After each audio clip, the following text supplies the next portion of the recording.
পুটিমারি সংলগ্ন লক্ষ্মীজোত এলাকায় প্রায় ৩.৫ লক্ষ টাকা খরচ করে সোলার সিস্টেম এই জলের ট্যাঙ্কটি স্থাপন করেন গ্রাম পঞ্চায়েত সদস্য কিশোর চন্দ্র রায়। প্রত্যন্ত গ্রাম্য এলাকায় স্বচ্ছ পানীয় জল সরবরাহের লক্ষ্যে উদ্যোগী রাজ্য সরকার। পশ্চিমবঙ্গ রাজ্যের প্রত্যেকটি গ্রামে সাধারণ মানুষ যাতে স্বচ্ছ পানীয় জল পায় সেজন্য প্রত্যেক এলাকায় বসানো হচ্ছে সোলার সিস্টেম এই ট্যাঙ্কগুলি।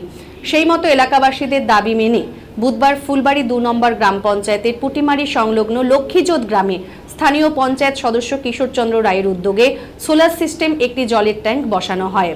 এতে গ্রামের কয়েকশো মানুষ উপকৃত হবে বলে জানান তিনি। অন্যদিকে বাড়ির পাশে বিশুদ্ধ পানীয় জল পেয়ে খুশি এলাকাবাসীরাও।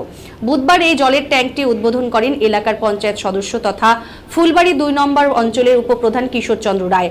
এছাড়া উপস্থিত ছিলেন তৃণমূল কংগ্রেসের ডাবগ্রাম ফুলবাড়ি ব্লক সহ সভাপতি মতিন চন্দ্র রায়, পঞ্চায়েত সমিতির সদস্য সুমন্ত কুমার বিশ্বাস, ২৯১ নম্বর বুথ সভাপতি রিয়াজউদ্দিন মোহাম্মদ সহ অন্যান্যরা।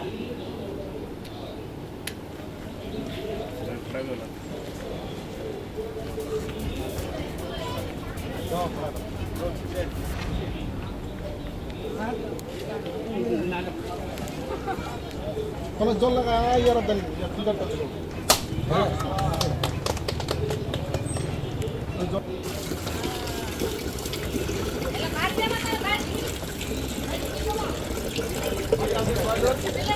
আজকে ২৯১ পার্ট, এটা সংসদ নম্বর ৭।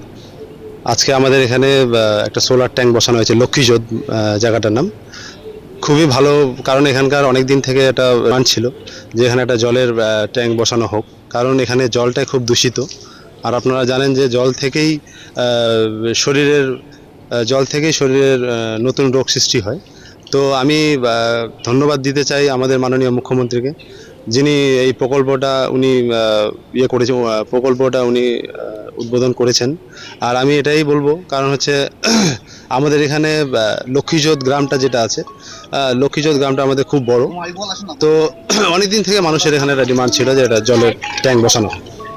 কত মানুষের সুবিধা হবে এখানে? মোটামুটি ধরে নেন ৬০০-৭০০ মানুষের এখানে সুবিধা হবে। কত টাকা খরচ হয়েছে? এটা আপনার ৩,৪৪,২৭৬ টাকা। এটা লক্ষ্মীজোত, আর এটা 5th SFC থেকে আমরা এটাকে গ্রাম পঞ্চায়েতের এটা গ্রাম পঞ্চায়েত, আমাদের ফুলবাড়ি ২ গ্রাম পঞ্চায়েত। এই সিস্টেমটাকে কি বলে, যে কি সিস্টেম? এটা অ্যাকচুয়ালি সোলার ট্যাঙ্ক বলা হয় এটাকে।